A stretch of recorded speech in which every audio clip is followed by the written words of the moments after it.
میرے بھائیوں، عثمان رضی اللہ تعالیٰ نے زندگی میں بڑے بڑے کام کیے امت مسلمہ کے لیے، مگر ان کا جو سب سے بڑا کام ہے نا، وہ خدمت خلق کے بعد قرآن مجید کو جمع کرنے کا۔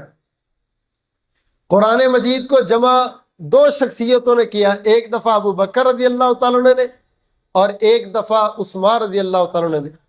ابو بکر رضی اللہ تعالیٰ کے زمانہ میں جو جمع کیا گیا وہ یہ تھا کہ قرآن مجید کی صورتوں کو اور سپاروں کو اور جس کے پاس جتنی آیات ہیں ان کو اکٹھا کر لیا جائے۔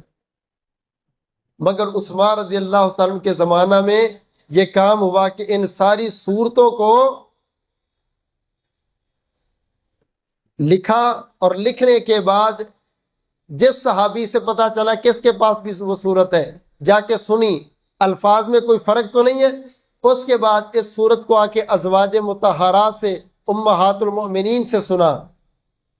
جب ایک صورت مکمل ہوئی پھر دوسری لی، پھر تیسری لی، اور سپاروں کی ترتیب اور قرات کی ترتیب یہ عثمان رضی اللہ تعالیٰ نے لگائی۔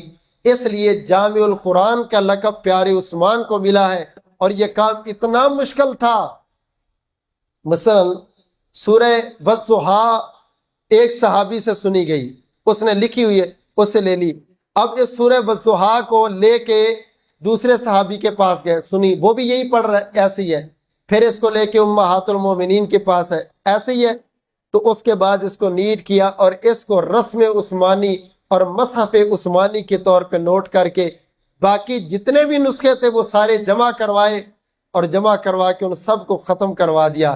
ایک اعتراض یہ بھی تھا کہ عثمان نے قرآن جلایا۔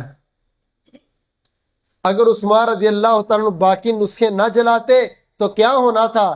آپ کی مسجد میں قرآن اور پڑھا ہونا تھا، اس کی مسجد میں اور پڑھا ہونا تھا، اس کی مسجد میں اور پڑھا۔